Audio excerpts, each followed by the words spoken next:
Hi everybody, Cynthia here. I'm back with my 13 Haunted Projects of Halloween series. And I'm also including a Pinterest-inspired collaboration project that I do with my friend Misha at Scraps and Things 1. Hi Misha!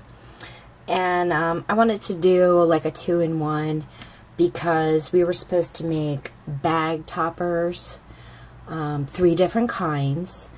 And for a Halloween theme, so I figured why not do it for this series. And this is the one on Pinterest that inspired me.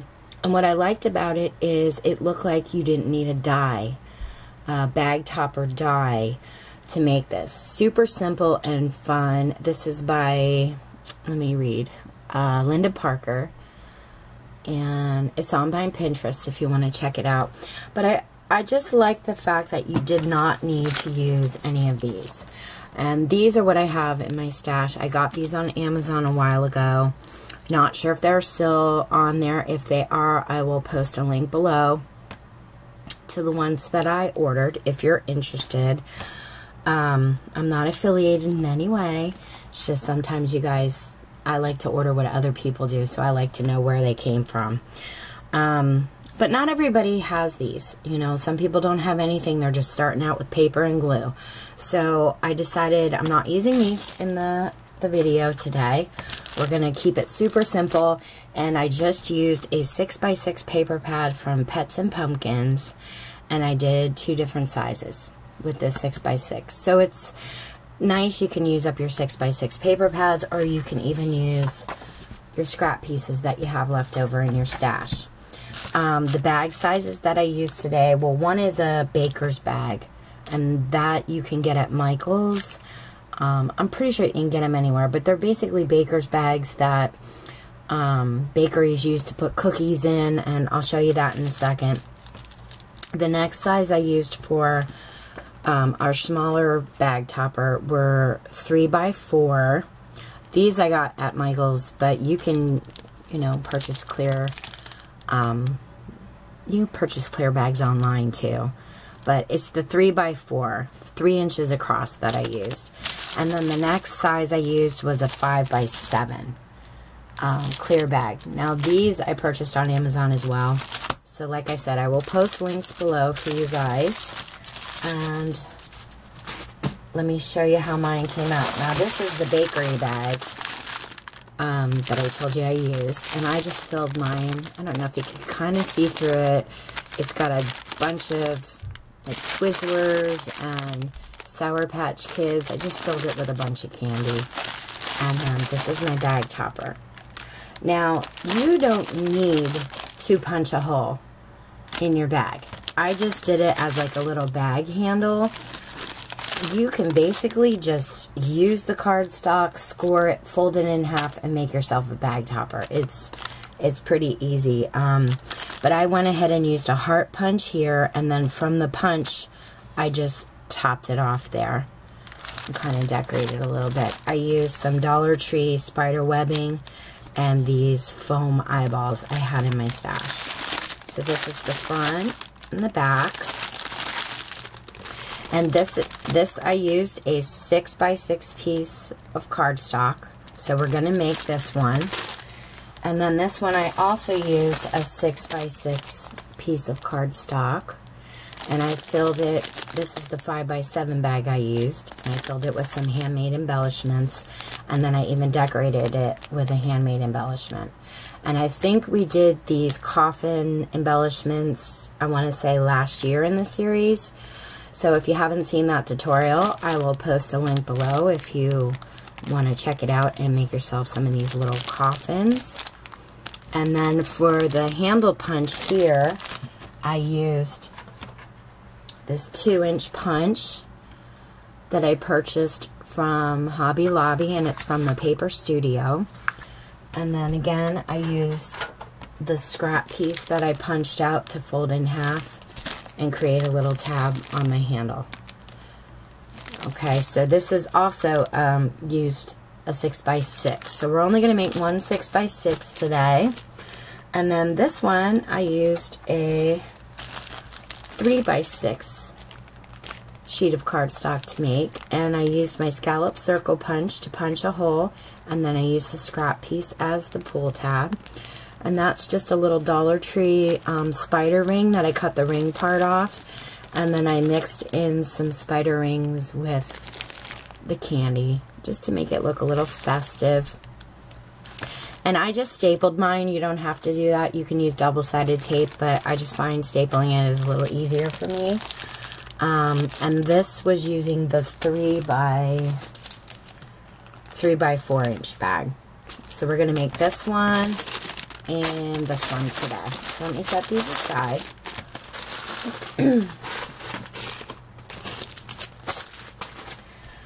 Okay, for the first one, you're going to need a 6 by 6 sheet of cardstock or designer paper, whatever you choose. And because mine has a pattern on it, and as you can see on the topper, I scored it and folded the double-sided up so you could see both sides of the paper. You're going to want to make sure your pattern is facing the right way. So you want the top of your paper to butt up against the left side of your scoreboard and the bottom to face on the right. And we're going to score it at 5.5. And then again at 2 3/4. And we're going to set that one aside. And you're going to get out your next piece that measures 3 inches across by 6 inches high. Same thing with the pattern, top of your paper, butt it up against the left side of your scoreboard. And you're going to score it again at 5.5 and 2 3/4.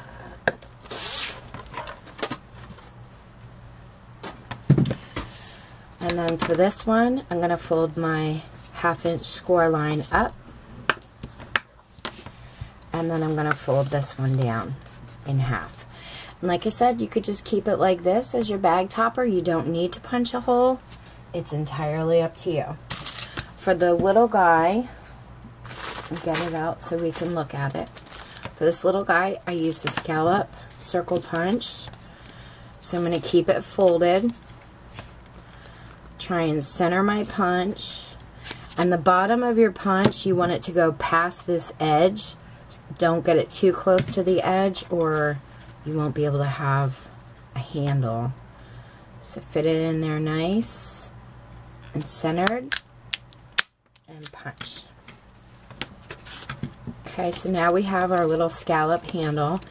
And then all I did was I took a piece of this paper here and I'm going to fold it up so my scallops kind of match.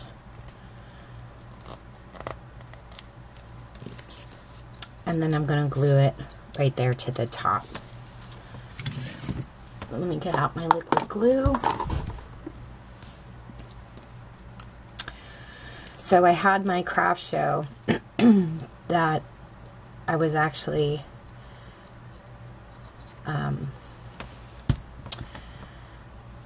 me and 2 other ladies were the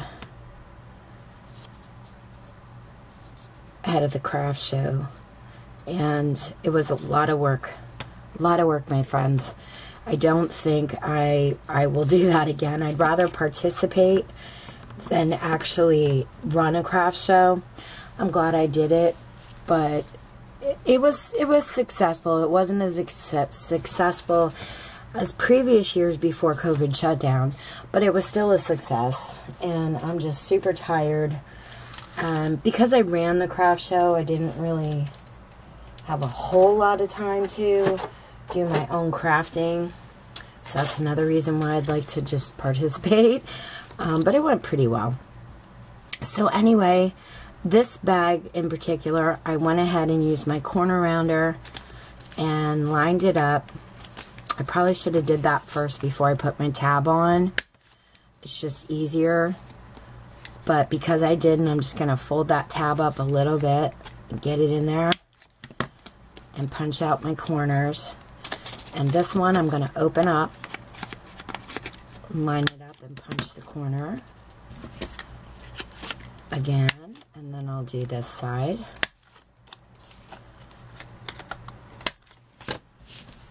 But anyway, I won't know how successful I was until they tally up all of our tickets, because we had 2 cashiers and we pretty much label all our stuff, and then they count all the tickets at the end.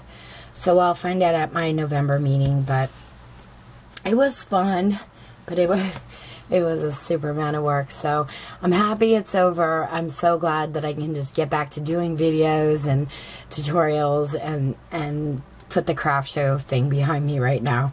So anyway, this flap here, I added a little bit of glue, liquid glue.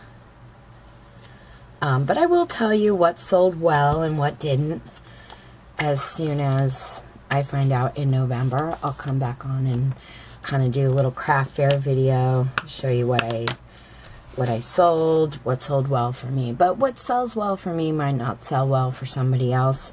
Depends what area you're in and what people are looking for.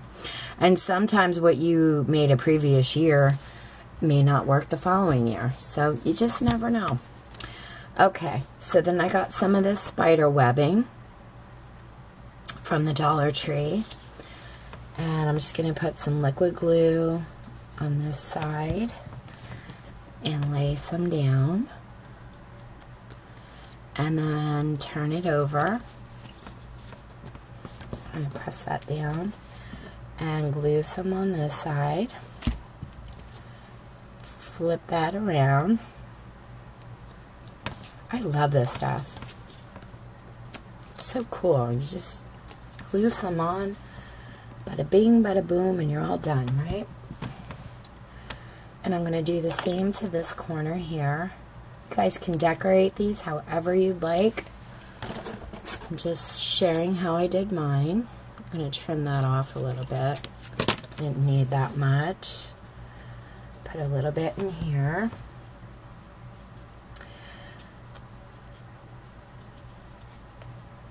Okay, and that's it. And then I don't have any more of these Dollar Tree spiders, but I basically added hot glue to the back and glued it on there.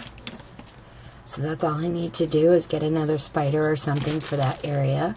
But this bag topper's done. It's that easy. And we're going to go ahead and we're going to fold up our 6x6.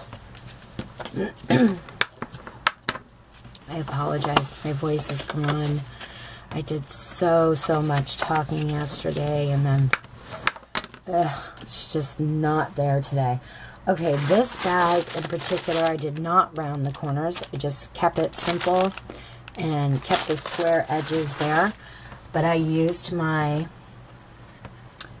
heart punch from the Paper Studio. I think this one is the 1/2 inch. Let me measure it for you, because it doesn't say it on my... Nope, this is my 1 inch heart punch. Okay, so I'm going to line this up the same way, right in the middle.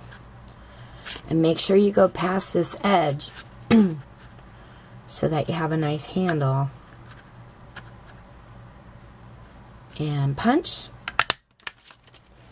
And then from this one, I took both pieces that I punched out and I glued them on, which is kind of cute. It's little paw prints.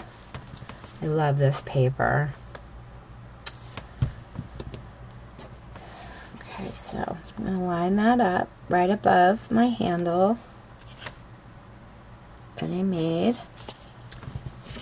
And then I'll add glue to this side.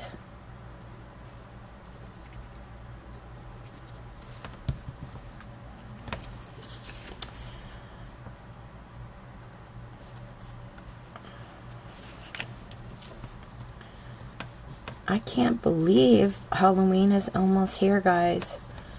It seemed so far away when I started this series, and now it's right around the corner. Okay, so that's how I did that. And then I'm going to add glue to my flap.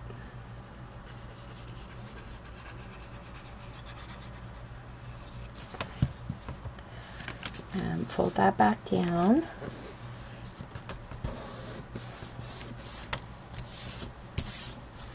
And I'm going to do the same thing I did to the other one. I'm going to add glue to the front here.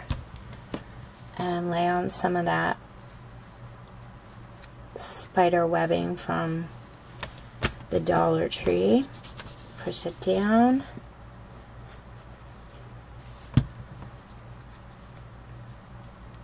Nope. Come on. Stay with me. There you go. And I'm going to put a little bit over here in this corner.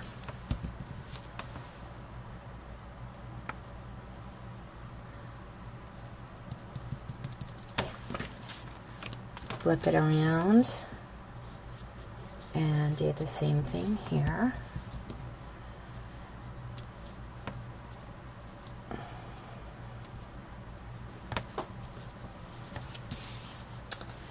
And voila, it is complete. I can put any kind of embellishment on it I want. You can just leave it like that. You could put a trick-or-treat sentiment, you know, whatever your heart's desire. But that's basically how you put the bag toppers together. And if you guys have any questions, let me know. Thank you so much for watching. Take care and happy crafting.